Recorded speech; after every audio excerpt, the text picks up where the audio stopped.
to this videocast from Australian Community Futures Planning on the state of Australia in 2020. I'm Bronwyn Kelly, the founder of ACFP, and this series covers the facts about the health and well-being of Australia's society, environment, economy and democracy. The issues listed here are among the most important for Australia to solve before 2030. Failure to make substantial progress on these issues in the coming decade will make it harder and far more costly for Australians to arrive safely in 2050 with an acceptable degree of well-being and security. Australian Community Futures Planning is working with Australians to develop a plan to overcome the challenging issues raised in this series. That plan is called Australia Together. This is Australia's first National Community Futures Plan. It is being developed by Australians for Australians and is designed to increase our chances of arriving safely at our preferred future by 2050 or sooner. Factual details and data presented in this series provide the starting points for Australia Together. They pinpoint some of our biggest weaknesses as a nation in 2020. As such, they form the basis for some of the most ambitious targets that Australians can draft into their first National Community Futures Plan. The full set of 7 videocasts on the state of Australia in 2020 covers facts about our nation's health and well-being in 20 critical areas of our society, environment, economy and democracy. Part 1 of this episode covered issue number 15 on environmental decline. In Part 2, I will cover issue 16, climate policy failure.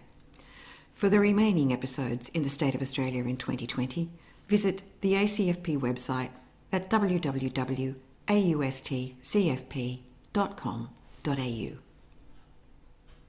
For this particular issue of climate policy failure, I will be taking a slightly different approach to all the other episodes in this series. In other episodes, the main focus has been on providing data about the state of Australia in 2020, the aim being to establish a clear picture of where we are starting from in 2020 as we try to develop a plan to arrive safely in 2050. But in this episode, I will be focusing not just on the starting position, but on the target and the strategy for getting there. I'll be focusing on the data we need to consider in 2020 about the options for arriving safely in 2050 with minimal climate damage.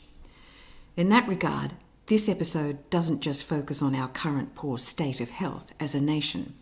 It offers a realistic and practical solution to our climate change woes, and by extension, our economic woes. You can pause the video at any time to consider the data. It tells a story of a realisable future for Australia in 4 sections. Section 1 covers Australia's current climate policy and performance. Section 2 is about the global climate decision framework and Australia's economic opportunity within that framework. Section 3 canvasses Australia's economic options, and Section 4 is about how we can turn our climate failures to successes by global leadership.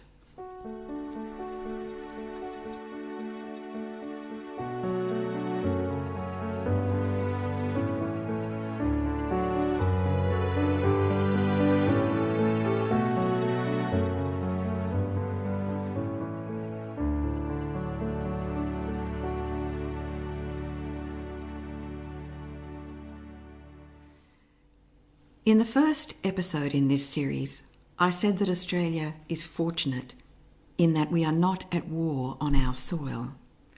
I was wrong. We, or at least our politicians, are at war on our soil over climate policy. In Australia, the issue of climate change has been weaponised by politicians, and that weapon has been turned on Australians, on their environment, and on their economy. For more than a decade, a bitter political struggle has left the nation with a complete failure on climate policy. We have been left with a policy vacuum on the biggest issue the world is facing, an issue that, if it is not addressed, will make the coronavirus pandemic look relatively insignificant in terms of human and economic challenges. Over the last 3 decades, Australians have waxed and waned in their concern about climate change. And as we've alternated between different levels of concern, so too have our carbon emissions trends. 30 years ago, in 1990, Australians emitted a staggering 605 million tonnes of carbon to the atmosphere for the year.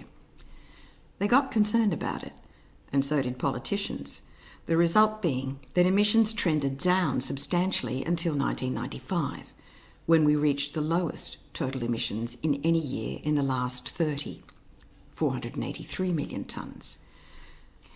Performance since that time has been undistinguished, trending back up to worse than ever to 627 million tonnes in 2007, and then down again because of the introduction of a carbon price for a short period, but only to 533 million tonnes in 2014. From then on, performance in emissions reduction stagnated. The flatlining performance between 2014 and 2019 covers the period from when the coalition government, under Tony Abbott, firstly repealed the carbon price that had been introduced by the Labor government in 2012, and then, secondly, committed Australia in 2015 to a target of reducing emissions in 2030 by 26 to 28% below 2005 levels. The Abbott government's target means that by 2030, Australia should be emitting no more than 452 million tonnes of carbon in that year, 80 million tonnes less than we emitted in 2019. Clearly, no progress has been made towards that target since it was adopted in 2015, despite the fact that this should be easy because it does not involve big emissions reductions. We're simply not getting anywhere on our own target. If we're looking at the state of Australia in terms of preparedness for climate change, one of the first questions is, are we at least set up to meet our currently adopted target of reducing total emissions below 2005 levels by 26 to 28% by 2030? The short answer is, not at the rate we're going. Doubtless the coalition government in 2020 will maintain a position that Australia is on track to reach this goal. But the claim is pointless whether we meet it or not. We could meet the target of 452 million tonnes of emissions in 2030. But if this level of ambition is not bettered by us, and if every other country doesn't significantly increase their emissions reduction commitments too, and they won't if wealthier countries like Australia and the USA don't lead them to, then Australia's fulfilment of its meagre target for 2030 will still result in heating of the Earth by more than we have agreed to in the Paris Agreement. The Paris Agreement is the agreement that was signed by all 197 of the world's countries in 2015. The overriding intent of it was to try to stop global heating by reducing carbon emissions. The initial emissions reduction pledges made by all countries under the agreement are, however, not sufficient to stop global heating at the agreed level. Countries like Australia that persist they will maintain low targets for emissions reduction are therefore breaking the agreement they have signed, not honouring it. As Australia's foremost economist on climate change, Professor Ross Garnaut, has stated, Australia's pledge in the Paris Agreement was among the weakest of those offered by developed countries, 26 to 28% by 2030 from 2005 levels. Targets for carbon emissions reduction are generally, but not exclusively, framed under the Paris Agreement in percentage terms like these. But Australia's percentage emission reduction commitments ignore and undermine our primary commitment in the Paris Agreement. The primary commitment we have made as a nation is to do whatever is necessary to keep global heating to no more than 2 degrees Celsius above pre-industrial revolution levels, and preferably to no more than 1.5 degrees Celsius above pre-industrial revolution levels. Unfortunately, the percentage emissions reductions we have pledged, and the pledges of all the other nations, do not add up to achievement of anything like the 2 degrees, let alone the 1.5 degree objective. As Ross Garnaut says, that was meant to be corrected over time. But Australia, having made one of the weakest commitments, has been reluctant to do anything since to increase its effort, and is stubbornly insisting that there is no need to do more. Unless all countries, including Australia, do more, the whole agreement fails, and the whole world has simply dug itself into a deeper hole for yet another decade. But if we look at this strictly from the point of view of Australia's interests, that is, from the point of view of our own environmental and economic interests, the need to do more is obvious, just for our own sake. From a purely environmental point of view, there is a very high probability that the coalition government's commitment on Australia's behalf to a 26% reduction on our 2005 emissions will not just undermine our commitment to keep the Earth from heating by more than 1.5 to 2 degrees, it may defeat this temperature objective outright. In the absence of leadership from the USA on climate change under Donald Trump, if countries like Australia do not step in and act as global leaders on climate change, the number of countries demurring from the Paris Agreement will grow. This would not be in Australia's interests. If we don't increase our ambition and take a stronger global leadership role on climate change, Australia will become one of a number of nations accelerating the world towards heating by more than 4 degrees Celsius. As a nation, we have recently seen what just 1 degree of heating can do in droughts, bushfires, inland river fish kills, coral death in the Great Barrier Reef, and the largest rate of mammalian species extinction in the world. Multiply that heating by a factor of 2 or 4, and we may imagine the devastation. But from the point of view of Australia's economy, the low level of ambition on emissions reduction is no less destructive than it is for our environment. Getting the maths of our percentage reductions to add up to a halt on global heating is inextricably bound up with getting our economy going again. With higher levels of ambition in emissions reduction, we can significantly increase our chances of economic growth. With the current low levels of ambition, there is no doubt that our economy will continue its recent decline. If viewers wish to know more about what is embedding that decline, they may wish to view episode 5 in this series on the state of Australia. One of the 2 key things embedding our economic decline is inequality engendered under neoliberalism. But the other things making our economic struggle harder, not easier, in 2020 are our failure to increase ambition on carbon emissions reduction, our failure to switch to a decarbonised economy, and our failure to reintroduce a carbon price. A price on carbon would enable us to earn money for Australia by replacing fossil fuel exports with clean fuels, carbon farming, and carbon credits exports. These climate policy failures will accelerate our currently embedded economic decline. Because our economy is at that point in its life cycle where it is about to fail, and because we need to recognise that one of the 2 big reasons it is about to fail is carbon, Australia needs to work out what it's going to do about carbon. It's time for a stock take on how much stock of carbon we have left before we spiral our economy into completely unnecessary and quite easily avoidable decline.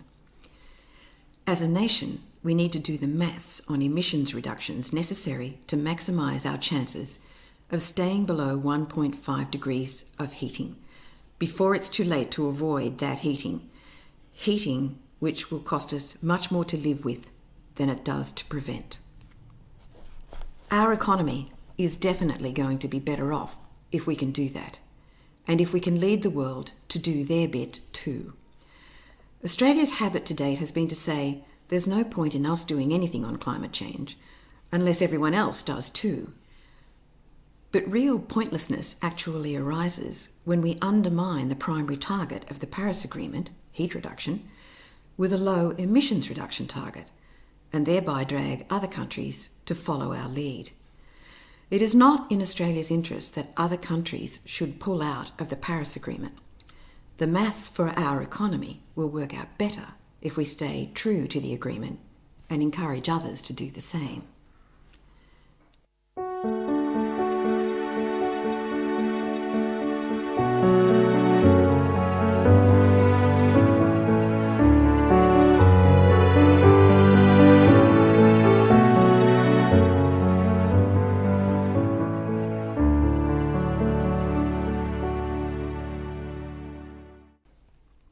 So, how should we review whether we're setting ourselves up with the best chance of growth in both our economy and in environmental capital? The two must go together, and in fact Australia's economy will not grow if our stock of environmental capital declines. The best place to start, of course, is to review our current emission reduction percentage commitments and then to check whether they give us the best chance for a brighter future. Do they give us the best chance of meeting the temperature commitments of the Paris Agreement? If they don't, they will ruin our economy. The Abbott-Turnbull-Morrison government's adopted target for greenhouse gas reduction implies that, on the face of it, in tonnage terms, Australia's total emissions in 2030 should, as I've already said, be no higher than 452 million tonnes for that year. That's a 26% reduction on the tonnage we emitted in 2005. However, that is only on the face of it. In reality, there is a limit to the total amount of carbon that can be emitted to the atmosphere and allowed to accumulate in it before Earth's average temperatures rise by more than 1.5 degrees. The federal government would prefer that when thinking about the best targets, Australians should focus on emissions percentage reductions, and the coalition would prefer Australians to judge each political party's commitment to their best interest in terms of whether we can afford higher percentage cuts to emissions. They hope the majority of Australians will infer we can't afford the bigger emissions percentage reductions. But they are doing Australians no favour here, because percentage targets are a distraction from the thing we really should be focusing on. The real problem is the total tonnage of carbon we and other countries are still allowing ourselves to emit between now and 2030. Because carbon doesn't disappear from the atmosphere at the end of each calendar year, in fact, in the main it stays there for hundreds of years, the truth is that the cumulative emissions tonnage is the real target we need to focus on, not a distant target for an added emissions load in a single year a decade hence. The atmosphere can only take so much more carbon load in total before it starts locking in more and more heat, refusing its escape. Because of this, it will not be sufficient to keep the temperature rise at 1.5 degrees Celsius if we simply emit any amount of carbon we like each year until 2029 and then suddenly drop in 2030 to an annual emissions load that is 26% below the total emissions in 2005. Nor will it be sufficient to stave off doing anything to reduce emissions and then suddenly in 2040 or 2050 decide to drop to net zero. By then, we will have added too many tonnes to stop the heating. Because this is the physical reality, we need to determine the total volume of carbon we can still safely emit to the atmosphere before we will hit the point where we lock in heating above 1.5 degrees. We need to give ourselves a budget of safe carbon emissions, and this needs to be calculated as a total permissible tonnage, a tonnage ceiling. Once we have worked that out, we can then think about the percentage reductions or volumetric reductions we want to make and the years in which we want to make each of them in order to stay under the ceiling. At the moment, we're doing it all the wrong way around. If we try to stop the heating simply by saying we will reduce our current emissions by a percentage over the decade, we are certain, unless we pick much bigger percentages, to find ourselves exceeding the budget and bursting through the ceiling very quickly. And if indeed Australia is still stuck at the point where we have met our target for a 26% reduction on 2005 emission levels by 2030, we will find that we have consumed far too much of the budget of carbon we have left for a safe and healthy future. We will also find we have simply caused more heating than our children can afford to deal with. How do we know this is so? How do we know that reducing our emissions to 450 million tonnes in 2030 will consume too much of the remaining carbon budget? We can start by understanding more about how much of the world's total remaining safe carbon budget Australia is jostling to consume. From there, we can estimate the increased risk we are exposing our own children to. Currently, we might reasonably assume that the Australian government is jostling in international negotiations to allow Australia to emit another 5,372 million tonnes of carbon in the coming decade. They could be seeking to allow much more than that, but if we assume they are organising an effort to reduce emissions to 452 million tonnes in 2030, and that they wish to meet that mark by steady annual drops from our current annual emissions of 532 million tonnes, then this means they will bank on reducing our 2019 emissions by 7.3 million tonnes each year to 2030.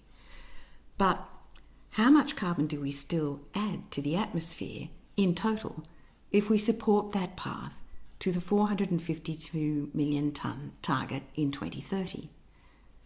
The answer is that by 2030, we will still have emitted an extra 5,372 million tonnes of carbon to the atmosphere, 5.3 billion tonnes more than was present in 2019. It could be up to about 500 million more tonnes than that if the government chooses to do nothing in emissions reduction, but we might just work on the lower estimate for the moment. How much of a safe carbon budget will we have consumed if we do in fact emit an extra 5.3 billion tonnes of carbon to the atmosphere over the decade to 2030? Will we have gone through pain and spent a lot of money reducing emissions and still not have stopped the heating? Is 5.3 billion more tonnes too much? The answer depends in part on what the rest of the world does. It depends in part on whether Australians think that the rest of the world should emit much less so that we can safely emit this amount. This is true because there isn't enough left in the total global carbon budget for every country to emit as much as they have thus far said they will emit under the Paris Agreement. The fact is, if the whole world sets up emissions reduction targets like Australia's and refuses to do more, then it is a certainty that the global safe carbon budget will be blown and the Earth will proceed on a path to 4 degrees of heating. This is why the United Nations and the World Meteorological Organization have been saying that the world needs to seriously ramp up its emission reduction efforts. It is why the UN has said we need to at least triple our present commitments. Current emission reduction commitments declared nationally by all parties to the Paris Agreement are simply too low to prevent the Earth heating by more than 1.5 degrees. They have us on a path to 4 degrees by the end of the century or sooner. The level of global ambition needs to be roughly tripled to align with the 2 degrees sea limit and must be increased around 5-fold to align with the 1.5 degrees sea limit. To stop the heating, the whole world has to take on more than it is offering to do at the moment. Otherwise, our effort and expense is wasted. We still encounter runaway global heating. Much of the political argument about this revolves around the idea that Australia is a small carbon polluter and others should therefore do more in emissions reduction than us. We are frequently told that Australia emits only 1.3% of the world's carbon. Based on the latest figures, we are probably emitting around 1.5% of the total annual global loads. if we exclude our exports of fossil fuels. If we include these exports, we're probably responsible for more like 4% of the world's emissions. But focusing on what is emitted in Australia by Australians, we're emitting about 1.5% in our domestic activities. That's based on reports that the world emitted 36 billion tonnes in 2018 and Australia emitted 532 million tonnes of carbon in that same year. On a per capita basis, we are the highest carbon emitters in the world. But let's stay steady looking at the global challenge for the moment and figure out whether it is reasonable and sensible for Australians to allow themselves to emit another 5.3 billion tonnes of carbon to the atmosphere by 2030.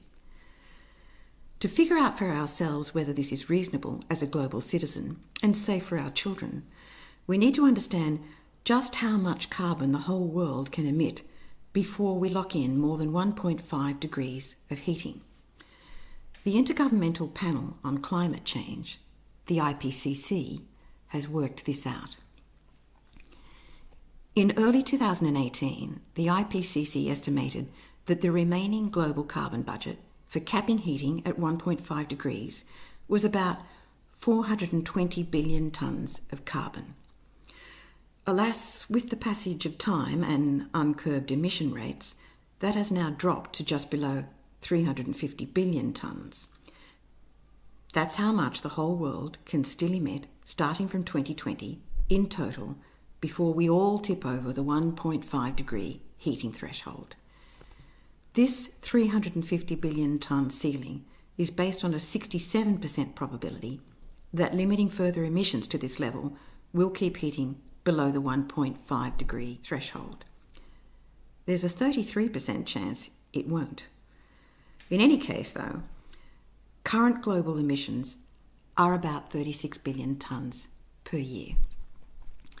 So if the whole world keeps emitting at an annual rate of 36 billion tonnes, and we show no signs of stopping, the global budget will be blown in less than 10 years, whereafter the whole world would need to be ready to switch immediately to net zero emissions to keep the temperature rise from exceeding 1.5 degrees. In short, if all countries keep doing what we're all currently doing, it's game over in temperature terms in less than a decade. The first thing to note here is that there is no reason to want to do that to ourselves, because as we rise above the 1.5 degree heating threshold, the cost of dealing with that gets completely out of control and is going to be far greater than the cost of preventing the heating in the first place. In Australia's case, the University of Melbourne has worked out just how much more it will cost us if the global community stays on its current emissions path. They've calculated the potential cumulative damages from climate change to Australia at current global emissions patterns as 584 billion in 2030, 762 billion in 2050, and more than 5 trillion in cumulative damages from now until 2100. These cost estimates are conservative. They exclude the bulk of costs of floods and bushfires, pollution, damage to environmental assets, and biodiversity losses. Conversely, the national costs of what these researchers have called effective emissions reduction, based on a carbon price or renewable target, are estimated at only 35.5 billion from 2019 to 2030, or 0.14% of cumulative GDP, a negligible impact.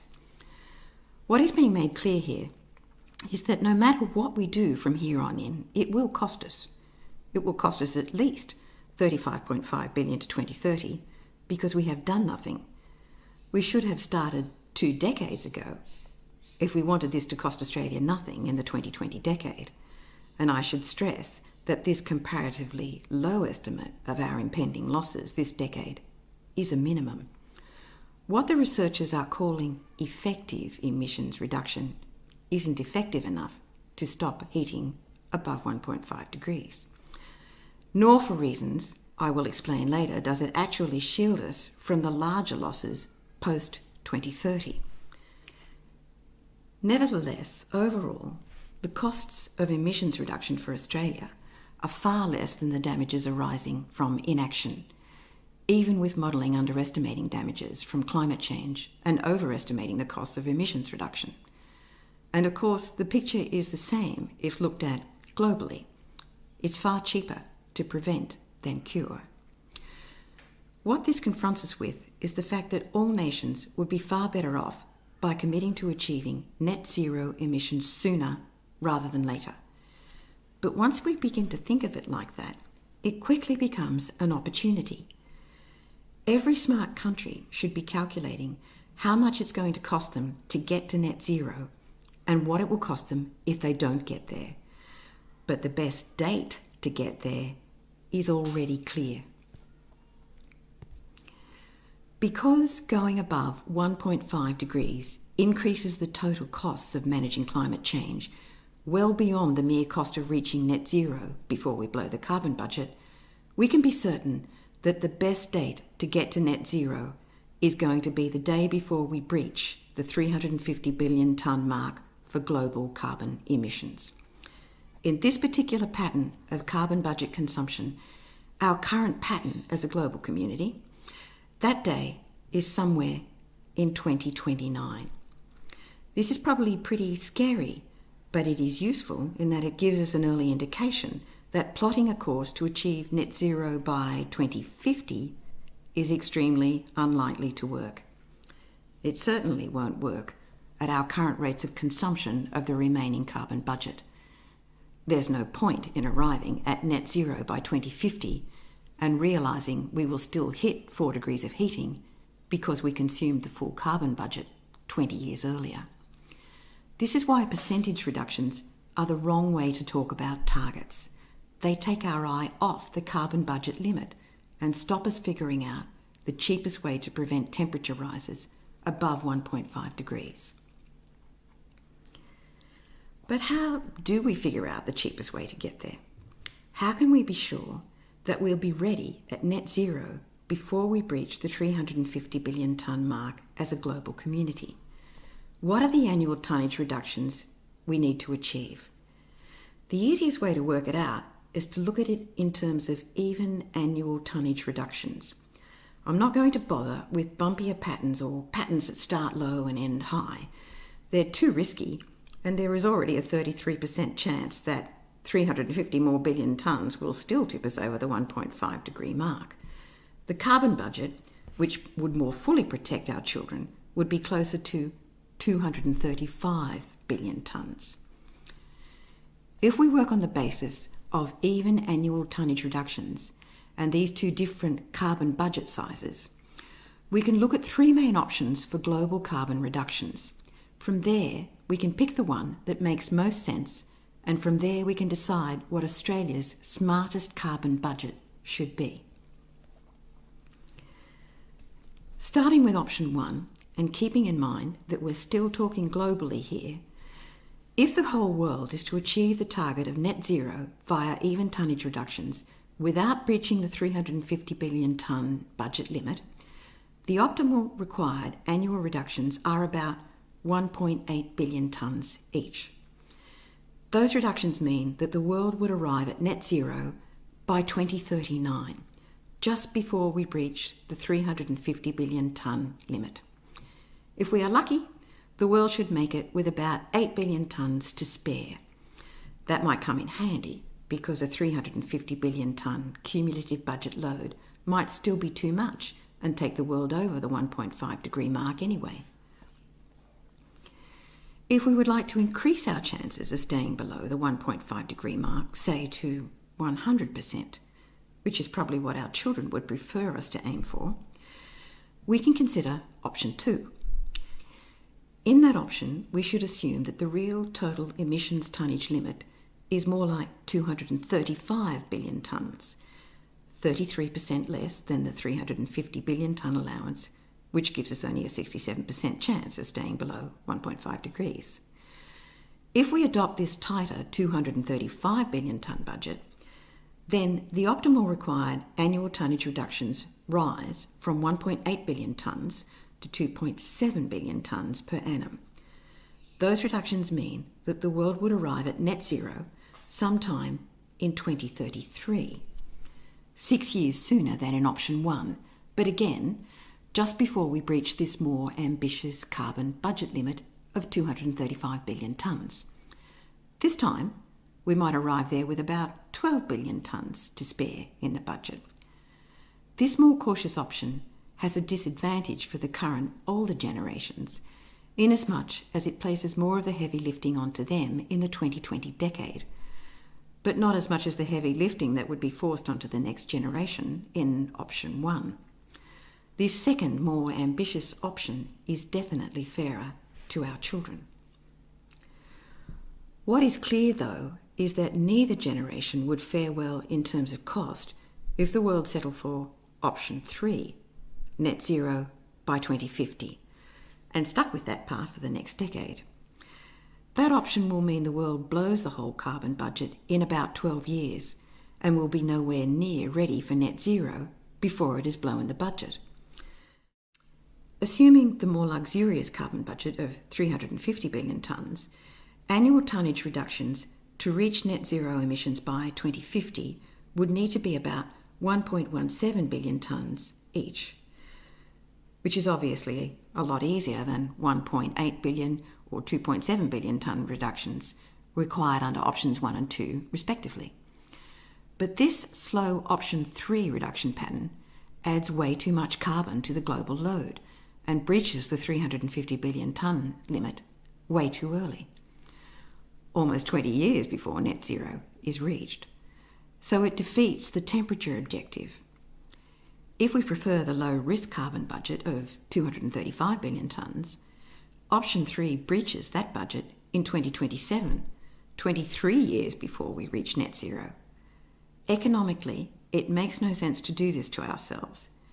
It presents us with the biggest back-end bills, insuperable bills for our children. The only viable options from both an environmental and economic point of view are options 1 and 2. The soundest approach is a choice between these. Both options work, but option 1, with a bigger budget of 350 billion tonnes of carbon, puts more burden on the next generation and binds us into quite significantly greater risk of breaching 1.5 degrees. On the other hand, the tonnage reductions are easier. Option 2 puts less risk and less cost on both the current and future generations. It involves a fairer sharing of burden between us and our children and much less risk of going above 1.5 degrees. On the other hand, the tonnage reductions are harder. On balance, option 2 would be safer for everyone and probably a lot cheaper in the long run, even though it would involve higher upfront expenditures in emissions reduction for the current generation. The fossil fuel industry would be the only sector of the world's economy that would benefit more from option 1. A preference for option 1 asks our children to subsidise the fossil fuel industry for longer than is in their interests. Regardless of which option any Australian might prefer, what can we deduce from this understanding of the workable global budgets about the options for an Australian carbon budget? What is the budget of carbon and what is the tonnage emissions pattern that is capable of ensuring Australia reaches net zero the day before the world breaches the budget of emissions necessary to ensure we stay below 1.5 degrees of heating? That is, before we start to cost ourselves so much more to cure the problem than it would cost us to prevent it. Once we switch to talking about tonnages and carbon budgets instead of percentage reductions, the best options for Australia become easier to figure out.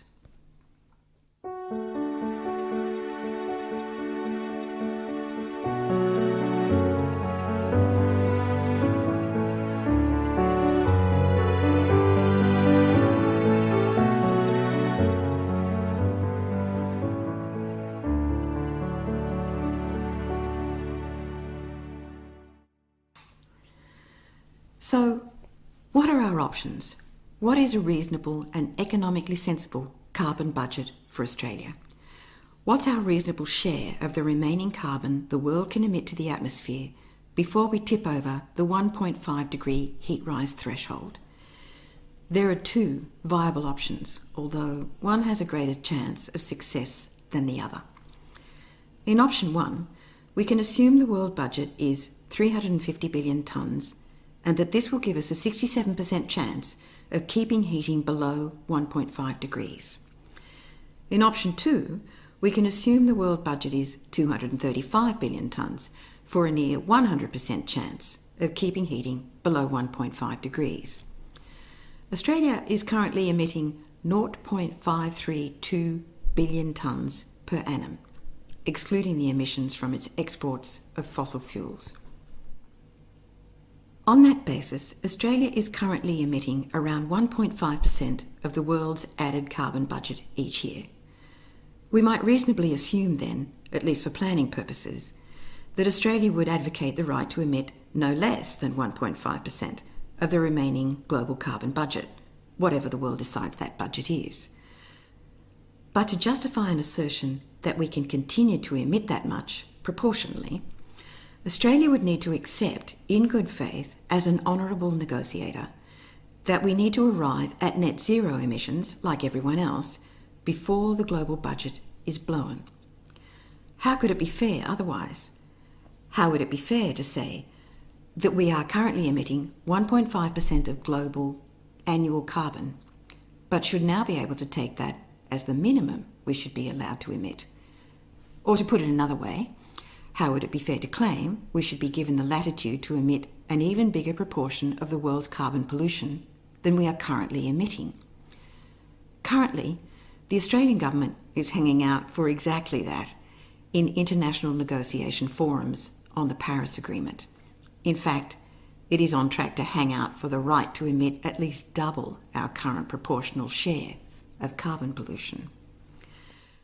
But the likely share of the world's remaining carbon budget that could feasibly be corralled by Australia in negotiations is the 1.5% share.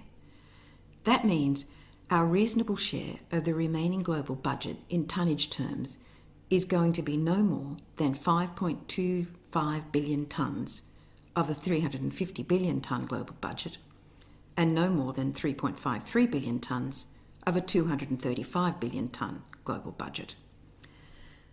To argue that we should be able to emit more than this would mean that every other country would have to either reach net zero sooner than we do, or start removing existing carbon from the atmosphere so they drop into net negative territory to give us an advantage.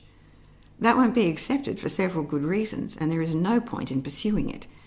It's just an expensive time waster.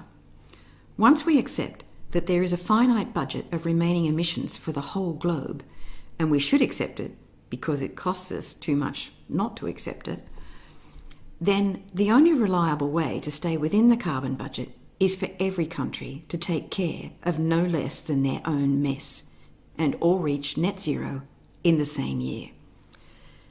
In the case of the 350 billion tonne budget limit, that year is 2039.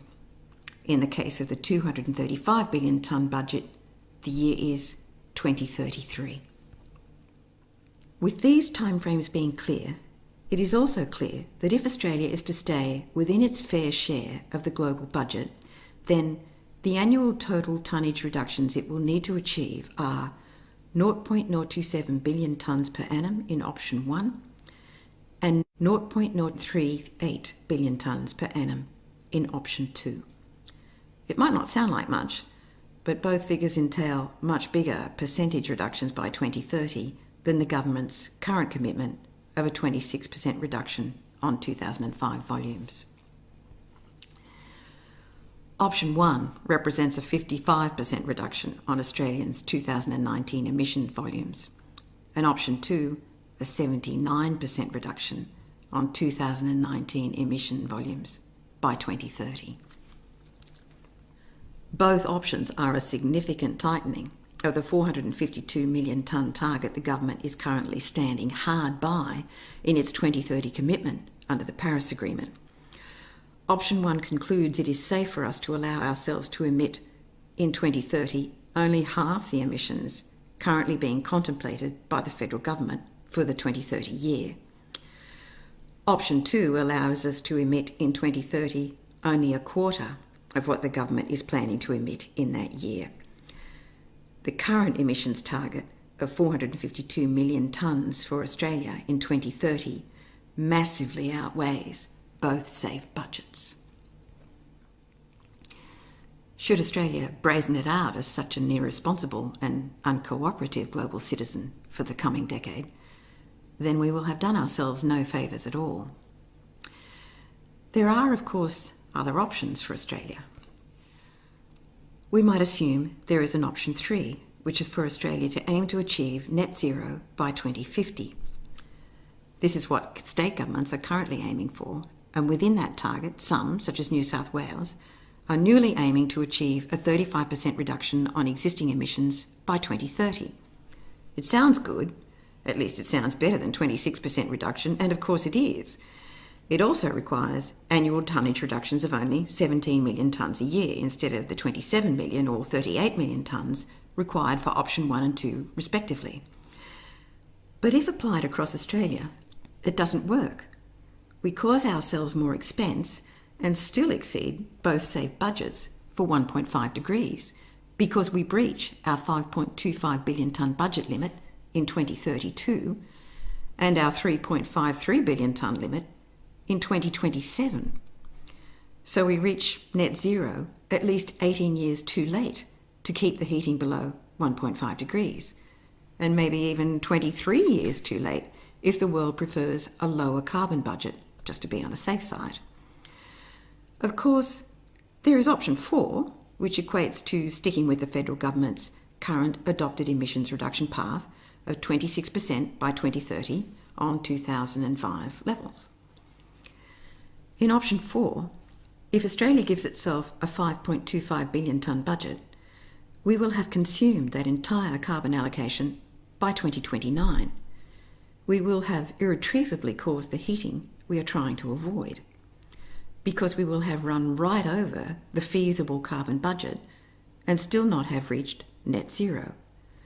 In fact, if we stick with our current pledge of 26% below 2005 levels by 2030 and refuse to increase it thereafter, we will not get to net zero until 2062, 33 years after we've exceeded the 5.25 billion tonne budget. By the time we get to net zero in option 4, we will have run over that budget by a factor of almost 250%.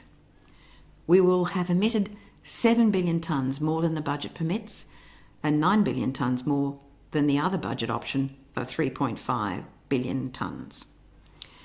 Alas, both options 3 and 4 will cause Australia to breach safe carbon budgets, so they are of little utility in actually heading off heating, which is the sole point of the emissions reduction exercise. There is no financial sense in options 3 or 4. Australia would be far better off if it began championing option 1 now. It would be better off still if it championed option 2.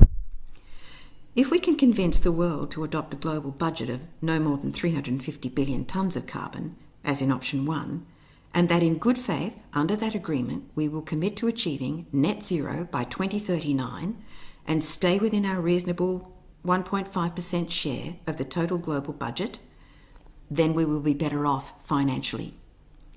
It's the same with option 2. If we can convince the world to adopt global budgets of no more than 235 billion tonnes of carbon, and that in good faith, under that agreement, we will commit to achieving net zero by 2033 and stay within our reasonable 1.5% share of the total global budget, then we will be better off financially, and better off than in option 1. Both options are to our advantage economically. Here's how they all compare. Options 1 and 2 seem tough because they require higher percentage emissions reductions and higher tonnage reductions than options 3 and 4. but they make it possible to stay below 1.5 degrees, which means they are the biggest money savers by far. They avoid the cost of the temperature overrun, which is massively larger than the cost of the emissions reductions. Option 2 avoids the temperature overrun more surely than option 1, but both options 1 and 2 shield Australia from the massive costs of options 3 and 4. Options 1 and 2 also have an advantage in that we don't consume our reasonable share of the world's carbon budget before we have reached net zero. In both cases, net zero is reached at the same time as our carbon budget is exhausted. This actually gives Australia some very significant bargaining power in future Paris Agreement negotiations. If other nations see us offering to commit to this, they are likely to reciprocate by matching the commitment because they will have some greater certainty that any efforts to clean up their own mess will not be undone by other countries, including relatively big per capita polluters like Australia. If we can achieve that sort of stability in the Paris Agreement in this decade, this will in turn help Australia withstand pressure to adopt much tighter carbon budgets down the track. We can keep the carbon budget reduction path smooth instead of bumpy, and that definitely means a cheaper, more manageable path to net zero. By contrast, options 3 and 4 have nothing to offer Australia financially. They simply turn an opportunity to a loss, especially insofar as we don't come close to meeting our budget before we reach net zero. They look attractive because they offer low emissions percentage reductions over the next decade compared to the steep percentage reductions of options 1 and 2. But this is only politically attractive. Financially and economically, it is really unattractive.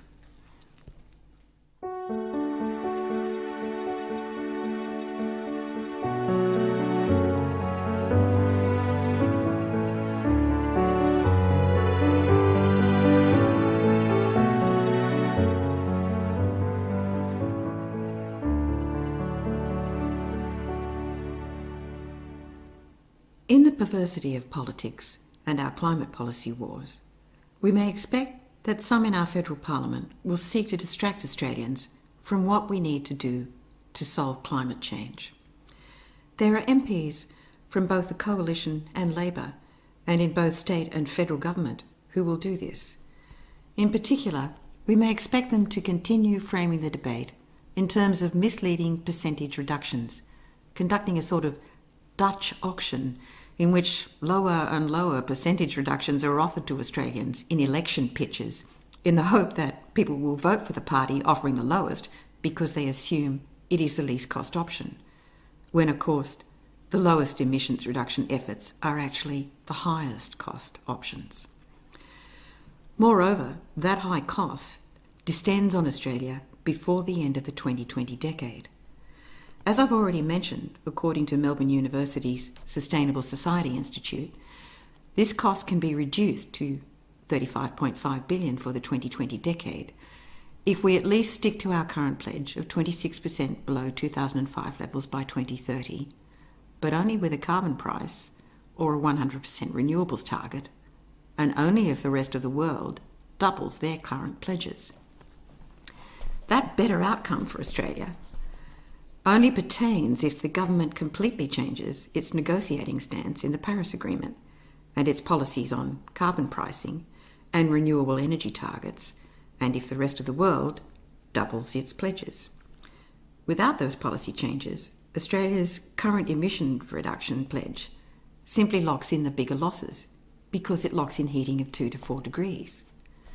The reality is that even if we meet Australia's current target for emissions reduction by 2030 and yet change nothing else, in other words, if we stick with option 4, we will lock ourselves into bills of hundreds of billions of dollars, thousands of billions, bills that have no end date in sight. This is a completely unnecessary and therefore truly rotten thing to do to Australians. And to get a sense of just how rotten it is, we might compare the loss we can expect in Australia by 2050 from carbon mismanagement with the loss we have just suffered in our GDP due to COVID-19. That loss, according to the nation's Treasurer Josh Frydenberg, has a starting estimate of $314 billion, depending on what we take into account. That's not the total loss to the economy for the public and private sector, but it's the part the government has tried to cover by taking on debt.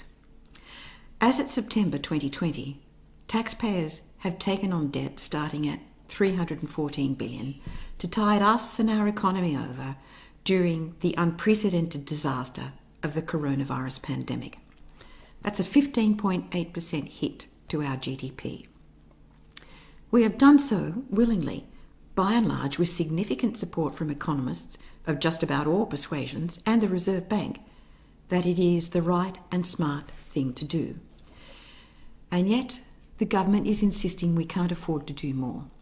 The Prime Minister and Treasurer are insistent we must draw the line somewhere and that taxpayers should not take on any more debt, even if it means that 1 million more people will be thrown into poverty. Even with interest rates at near zero, the federal government is not willing to imply that we can afford to take on any more debt or hits to our GDP than we already have. And yet, they seem to think nothing of exposing the nation to an additional $584 billion of economic cost in the next 10 years, or another $762 billion in the next 30. It makes you wonder how they think we're going to be able to afford to pay off the $314 billion debt for COVID-19 if we're taking on even more loss in our economy through our climate policy. The Treasurer's theory is that the debt taken on for COVID-19 will be paid off by economic growth. But in its climate policy, his government is setting the economy up to contract by the equivalent of more than double the debt he has lamented having to take on. How will we repay the $314 billion over, say, 30 years if the economy contracts by $762 billion over the same 30-year period due to climate policy failure? Clearly we won't pay it off. We'll just go under. The federal government's current debt and climate policies are a bundle of economic contradictions. On debt policy, the implication is that taxpayers can't afford more debt, even for their own survival, and even though the cost of it is almost zero in terms of interest repayments. But the government is happy to double that debt or incur the equivalent and more in economic loss if it supports the fossil fuel industry and takes pressure off them to reduce emissions. In pursuing a climate policy which insists on the right of Australia to keep emitting carbon and exporting fossil fuels for far longer than can be justified environmentally and economically, the government seems to have no qualms about imposing an exorbitant economic loss on Australians, even though that loss is entirely avoidable, unlike the loss from COVID-19. In other words, taxpayers may not be permitted to take on more debt to support themselves through the COVID-19 crisis, even though interest rates are almost zero, but they may be forced to rack up double that in bills to prop up fossil fuel pollution, again and again and again. Of course, the policy settings are all the wrong way around. This is the upshot of Australia's current adopted climate policy, the policy in which Australia seeks to reach net zero no sooner than 2062. Australia's current climate policy fails its current debt policy. In his fiscal strategy update delivered to the Australian Chamber of Commerce and Industry in September 2020, Josh Frydenberg stated that even though debt of $314 billion because of COVID-19 will be at much higher levels than we are accustomed to, it remains sustainable and will be put back on a steady path of reduction. But the Treasurer has failed to acknowledge a big hole that he has created in his own fiscal strategy, a hole that is most likely to be at least double the size of the COVID-19 debt. All the economic growth that he is counting on to help us repay that debt has been removed at least twice over from the economy by the government's climate policy and the emission reduction targets it has adopted. The national mindset on debt and climate policy is something that needs to be reversed if we are to find our way back to prosperity by 2050. We need to swing into another mindset about our role in global leadership on climate change, recognising that it is entirely in our interest to meet much bigger emission reduction targets in the next decade. At the moment, we are resting on political arguments supporting a notion that there is no point in Australia doing more unless the rest of the world does more. This is, of course, a road to self-defeat. It's like saying we may as well choose suicide because everyone else is. Unscrupulous politicians will attempt to bolster that notion by a series of misleading, unverified statements about how Australia is doing all it can afford to do by keeping its percentage reduction commitments to low levels, when the reality is the thing Australia can't afford is the cost that will arise if we settle for low reductions in emissions instead of a swift run to the finish line that we know we will have to meet anyway. A finish line that we know will be far cheaper if we reach it sooner rather than later. This is what the climate wars have done to us. They've simply made it much more expensive than it ever needed to be to do something we know we must do anyway. Acting as the federal government is to frustrate international negotiations seeking to reach commitment on net zero is probably the biggest observable action taken by any government since Federation that is contrary to the national interest. Nothing comes near it for conscious, willful subversion of the national interest to private vested interests. Nothing comes near it for unjustifiable imposition on the taxpayer. In pursuing this, as opposed to this or this, the government knows the risks and costs of its policies, but still it pursues them and even invites fossil fuel industry CEOs to form a national COVID-19 commission to assist in development of plans that will force Australians to risk even more capital to subsidise fossil fuels. Letting the fossil fuel lobby run the country at this point in our history, when we can no longer count on fossil fuels for a net positive economic future, and when the renewable energy economy has emerged as the only possible net positive future, is a complete breach of faith with Australians.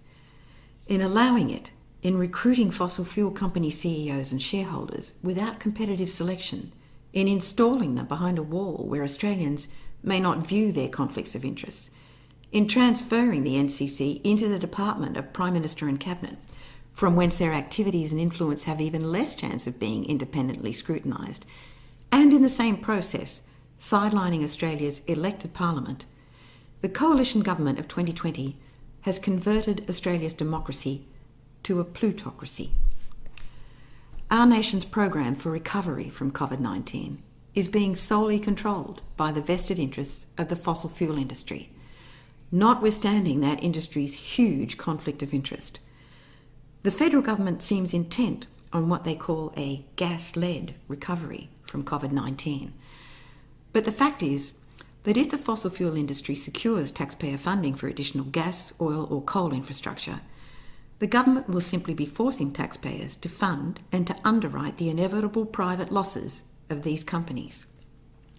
We will be left with their stranded assets on our hands and be unable ever to recover the loss from them. But it is not too late to avoid this disaster.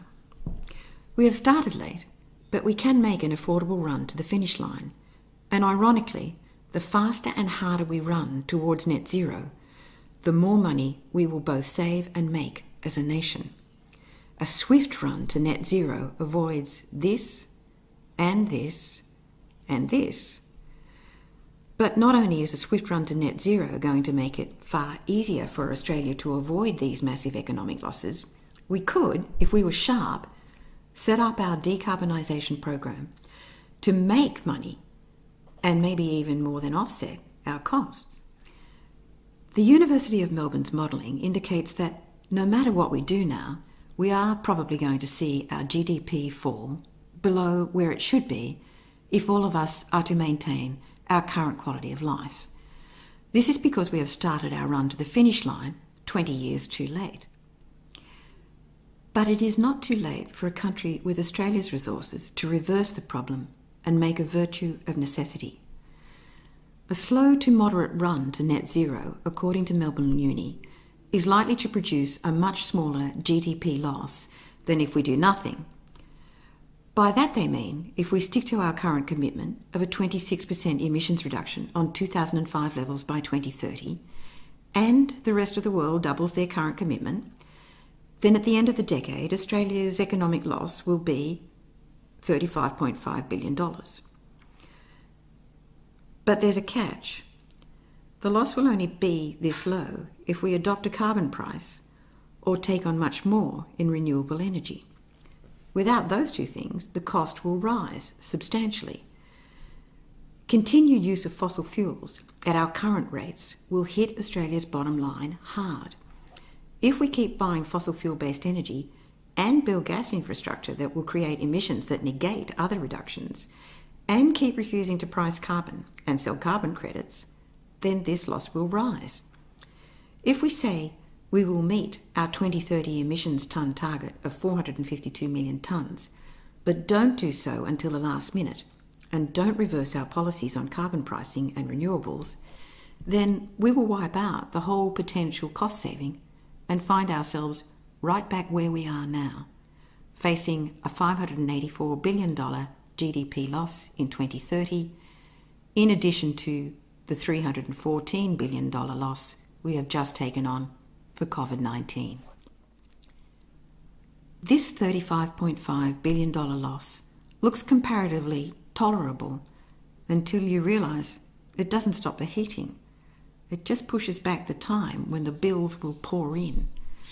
It's what Australia can do to keep its bills low in this decade, but it doesn't look beyond that to the looming disaster which the 26% reduction target actually locks in. That percentage reduction is desirable as a minimum. After all, it's better than doing nothing. But like the political percentage reductions, it conceals the real problem. It conceals the fact that if we take this slow 26% reduction path to 2030, and the world takes on no more than it has pledged to date, we will still burst through the 1.5 degree heating threshold and lock in the very global heating we have tried to avoid. In this slow path to 2030, we're simply adjusting the timing of the bills, not reducing them.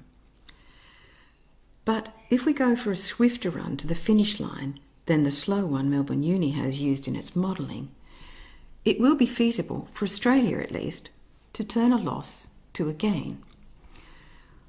All these numbers mean that the most reliable way to keep our GDP losses low, or maybe even to nil, or maybe even to net positive, is to reinstate a price on carbon quickly. Make sure we enter the international carbon trading market quickly, and build an economy based on 100% renewables quickly. The quicker we do this, the more money the nation will make. Every year we delay costs us unnecessary loss. These policy reversals will build a very different economy for us than the one we have now.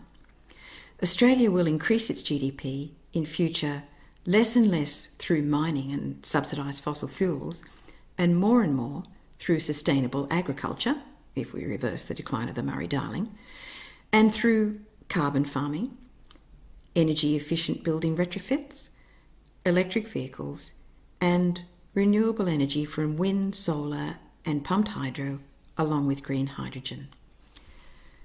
And why the quick transition to this new economy? Because the longer we hang on to fossil fuels, the more they will drag our economy down. Why make taxpayers continue subsidising them any longer?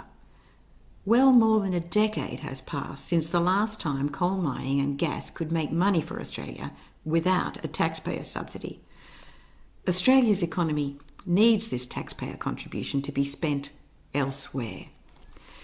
This will be very hard for coal miners and gas producers to hear. But this change in their careers is inevitable, not because Australians are being hard on them and inconsiderate of their future. It is inevitable because of something beyond us all. And it is being hastened by the fact that renewable energy prices now undercut the subsidised prices for fossil fuels.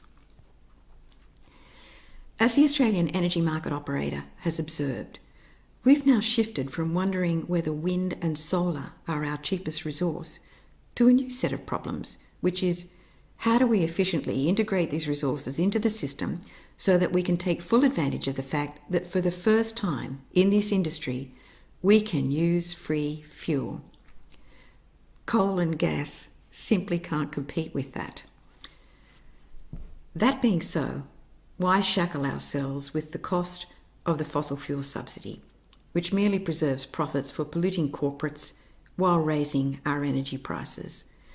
Why shackle ourselves with the cost of continued failure to cap temperature increases when we can have energy from a free, clean source and simply have to cover the cost of piping it to our door? The smart Australian money is on renewable energy zones, linking up these resources and then sending it to our front gates. Alternatively, the smart money is on investing in our own household solar, selling the surplus into the grid, and buying at the cheapest time of the day, all of which helps keep bulk transmission costs down. Some will claim that gas is still essential, but if we imagine a place for gas, then that place is very small. The Australian Energy Market Operator has produced an integrated system plan which shows that there is barely any need for gas and no need at all for coal-fired power.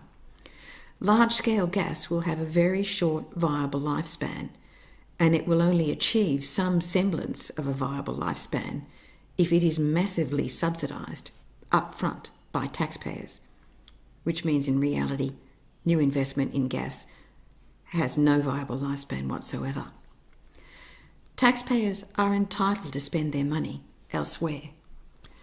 While the Federal Minister for Energy, Angus Taylor, may insist that gas will play an important role in ensuring the lights stay on all the time, the Australian Energy Market Operator has revealed the facts. Sources of the dispatchable power necessary to support the variable supplies of wind and solar power don't include gas. They include pumped hydro plants, big battery storage like the Tesla battery in South Australia, household scale batteries, virtual power plants, and demand-side participation which offers energy users cash to cut consumption when needed. Once we accept that fossil fuels are nothing but a financial negative for Australia, there is no sense in hanging around. Building anything big in gas infrastructure or new coal power now is to build assets that will be stranded very quickly, as everyone else realises a swift run to the net zero line is much more in their interest and refuses to buy gas or coal when there are cheaper alternatives.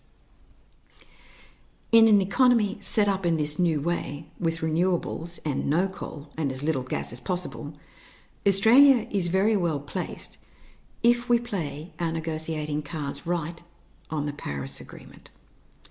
A new world economic order is emerging, and we must get on board up front if we wish to have the market set up to maximise prices and demand for the things we're going to export in the future. What we're going to export in the future is carbon credits and green hydrogen, not coal or gas. But playing our cards right doesn't mean behaving as we are now in Paris Agreement negotiations, bullying the rest of the world into giving us an easy ride, while they do what is necessary to stop massive economic losses for us. It simply won't work, and the economic losses will rain down on us, and deservedly so. We can't afford to muff it in the Paris Agreement negotiations. In ongoing Paris Agreement negotiations, it will be very much to Australia's advantage to lobby hard for acceptance of options 1 or 2. To obtain the fullest sustainable advantages, we will need to work cooperatively with all other nations to set the market up carefully and ethically. Firstly, we will need global carbon budgets to be agreed in accordance with one or the other of these options. Option 1 is based on acceptance that we only have 350 billion tonnes of carbon left globally if we wish to retain a 67% chance of staying below 1.5 degrees of heating. That entails a requirement that the world meet net zero by 2039. Otherwise, temperatures will veer more towards 2 or 4 degrees of heating. Option 2 is based on acceptance that we only have 235 billion tonnes of carbon left globally if we wish to retain a near 100% chance of staying below 1.5 degrees of heating. That entails a requirement that the world meet net zero by 2033. Otherwise, temperatures will veer more towards 2 or 4 degrees of heating. Secondly, whatever the agreed option is, we will need to secure it from unacceptable risk. This can only be done by firm, legally binding commitments. Each nation will need to accept that they must demonstrate annual progress towards net zero, sufficient to retain confidence throughout the life of the agreement that net zero will be reached by the whole world by the dates applicable in options 1 and 2. The resultant certainty will ensure the global economy avoids total collapse and establishes a basis for return to sustainable rates of growth. This would require Australia to accept a domestic emissions budget of no more than 5.25 billion tonnes under option 1 and 3.53 billion tonnes under option 2. As a nation, we would need to guarantee that no more than these volumes will be emitted domestically by Australia before we reach the applicable net zero date, and that all countries, including Australia, would submit to annual audits by an independent body to certify their progress according to the commitments they have made for annual volumetric reduction paths that demonstrably meet the accepted carbon budget on time. These audits might seem like an imposition on sovereignty to some, but they protect every country, including Australia, from default by other countries. It is an illusion to think that if agreements like option 1 and 2 are indeed made by all countries, that voluntary compliance will ensure the ongoing viability of those agreements. This needs to be a legally binding contract faithfully adhered to, sovereignty qualms notwithstanding. Nothing else can work because Earth's atmosphere does not recognise sovereignty, and it certainly doesn't recognise our economy. If we secure agreement to either of these budgets and their respective net zero dates, Australia can secure its economic future. If we don't secure worldwide agreement to either one of these, our economy will collapse, even if we meet the full domestic requirements under one or the other of these options. Clearly, we can't go it alone, and it is advisable financially for Australia to lead the rest of the world to choose one of these options. Within the two options, oddly enough, the best choice for Australia is probably option 2, the one that seems harder in volume reduction terms, and harder because of its deadline of 2033 for net zero. This is a very quick transition, 12 or 13 years, but it is feasible. And once we start down the road to net zero, there is no economic advantage in doing it slowly, particularly for Australia. Getting to net zero quickly helps Australia substitute the thing we want to start exporting at good price margins for something we want to stop exporting at poor price margins. We want to stop exporting fossil fuels ASAP because prices are falling and our costs to keep producing these fuels are way beyond the market price we can command. Coal prices are dropping and will continue to drop, especially if we keep attempting to dump more of it onto the export market. Instead, we want to start exporting carbon credits at good high prices. This new commodity costs us nowhere near as much to produce as a tonne of coal or gas. If we can establish ourselves as a quality vendor of genuine carbon credits, and we can only do that if we demonstrate that we are truly producing enough offsets in tonnes to make a valid sale of a tonne of credit, then the quicker we shut down fossil fuels, the more legitimate credits we can sell. And if we get into the carbon credit market early, we can probably get much higher prices than if we hang off. The faster time frame for getting out of fossil fuels will mean that other countries who might be having difficulty reducing their fossil fuel dependency will increase demand for our carbon credit product, and they will pay a higher unit price for it. Higher prices for carbon credits will depend on the credibility of the product. Otherwise, the country buying the credits will not be able to demonstrate that they have indeed complied with the emissions reduction volumes they signed on to. In effect, the quicker we exit fossil fuel exports, the faster we create a valid, lucrative new market. At the same time, the quicker we switch to 100% renewables, the cheaper our domestic transition costs become. After all, why chew up what is left of our carbon budget by paying more for power that emits more polluting carbon? Why not pay less for power and meet the carbon budget, as Scott Morrison would say, in a canter? Of course, when Mr. Morrison talks of meeting targets in a canter, he is speaking of a target and a set of policies that will actually increase the costs of climate change by hundreds of billions of dollars, at least $584 billion in lost GDP by 2030, according to Melbourne Uni. He's not talking about a smart target where we avoid that cost, a target of net zero before we blow the remaining budget. That's the target we want to meet in a canter, because for every year we shave off the time taken to get to net zero within budget, we shave off massive future economic costs for adapting to climate change. The slower run to net zero, option 1, increases that cost unnecessarily because it increases the risk that we will tip over the 1.5 degree threshold by 33%, with all the extraordinary and otherwise avoidable cost that entails. There is no reason to do that to ourselves. No economic reason, no environmental reason, no health reason, no life quality reason. The incentives to broker hard for option 2 in Paris Agreement negotiations are quite strong for any country, but particularly for Australia. In terms of the price of energy domestically, the avoidable cost of adaptation, and higher export income, faster sprints to net zero favour countries that have a natural capacity to produce carbon credits for sale to those who don't have that natural advantage. Australia, with its large resources of wind, sun, and land for carbon farming through reforestation, is one of those naturally advantaged countries. We have no reason to delay, and every reason to speed it up. That means the only remaining question is, can we do it?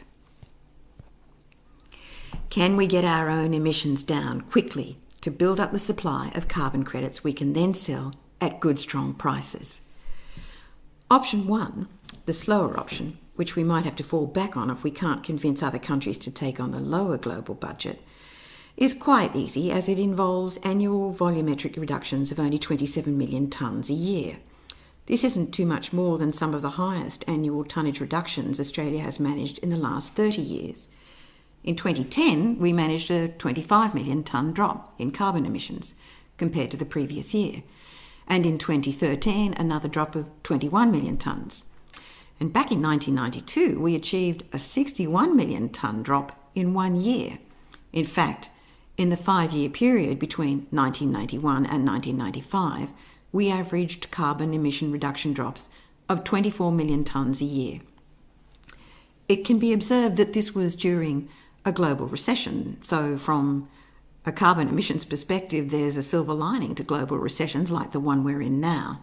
They do a lot of work for us, although it isn't the ideal way to transition.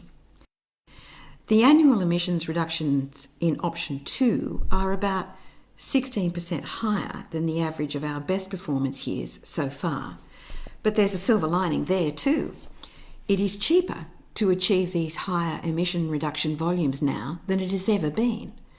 Reductions of the magnitude required in option 2, 38 million tonnes year on year, require a sharp phase out of fossil fuels. They have to be nil or close to it in domestic usage in 12 years, unless technology comes along to safely deal with their emissions. That technology solution is very unlikely to happen, precisely because it is cheaper not to use the fossil fuels at all. The government, with its National COVID-19 Commission, may force taxpayers to pay for this technology development, but that would be forcing taxpayers to throw good money after bad, and there is no guarantee that fossil fuel producers will actually develop the technologies.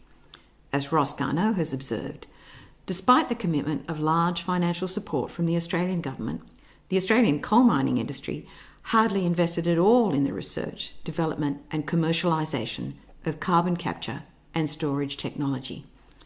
They can't be trusted with more grants. In any case, compared to the expense of somehow storing emissions from mining, gas production and coal-fired power, it is simply cheaper not to use these fossil fuels in the first place. The market will almost certainly choose elimination of fossil fuel to get to net zero in preference to installation of expensive, unproven technology. This will pertain no matter how much the federal government attempts to divert funding from the renewable energy funds into propping up fossil fuels. If Australia persists with the federal government's currently preferred emission reduction targets and technology development policies, and if it persists with its antipathy to a carbon price and renewables, in other words, if the government insists on option 4, the upshot is that Australia's current declining economy will collapse before we've made ourselves a new one. Ross Garnaut likes to use the metaphor of crossing a bridge when he talks about what Australians can do in pursuit of that new economy, an economy and environment that he believes will be fairly messy for our children, but still somewhat manageable. He has isolated what we can do to get to a low-carbon economy, and it certainly is feasible. But something wider needs to occur if we're to cross Professor Garnaut's bridge and not find a completely unmanageable mess waiting for us still on the other side. That something is in our approach to global leadership on climate change. We have to extend ourselves beyond what we can do on our own turf. And if we're talking about policy settings for use in international negotiations, if we're talking about which world policy setting will work best for our future economic growth, I think the seafaring metaphor might serve well. Options 3 and 4 both drown Australia in economic loss. With them, it's as if we're sailing straight into a perfect storm, with the ballooning economic cost of inequality, born of neoliberalism, blowing straight towards us, followed closely by COVID-19, and just behind that is climate change. But if we turn the good ship Australia around right now and run in exactly the opposite direction, we can outrun that storm. If we throw the federal government's current emissions reduction targets and carbon price policies overboard, jettison the dead weight of our economy's dependence on thermal coal and gas, and put some wind in our sails, not just with renewable power, but with an enlightened understanding of what will provide the speed we need to outrun the storm, with that, we can arrive safely at our new economic landfall. The speed we need, if our seafaring vessel is to outrun the storm, is the speed necessary to reach net zero before the safe carbon budget is blown. That speed only comes with options 1 and 2. It is entirely feasible for Australia to pick up this speed for transition to a new economy. But if at the same time we do not secure global support for one or the other of these options by inspired and inspiring international leadership, then our economy will founder, and the mess that those still on the land find on the other side of Ross Garnaut's bridge will be unmanageable. It's not enough to transition to a low carbon economy at home. Anything we achieve can still be undone by the perfect storm we're now faced with. That storm makes no distinction between sovereign states, no matter how well or poorly they behave. Because of this, Australia must link up with other middle powers and any major power that will listen and demonstrate how every nation will be better off with one or the other of these options. Australia is better off with option 2 because we have a natural advantage in the new world economy that others won't, and there is no sense in losing that advantage by timidity. But other nations will be safer with option 2 as well because of the greater chance it offers to avoid unaffordable heating. So it provides more benefits for everyone. To refuse to lead the global negotiations in this way would be the greatest disservice that any government could do to a nation at this point in history. Australians should seek a government that will take on the challenge because there is still time to outrun the storm. We can still shape a history that carries everyone to a more manageable future. Australians wishing to become more involved in shaping their future may browse the website of Australian Community Futures Planning at www.austcfp.com.au. Thanks for watching this episode.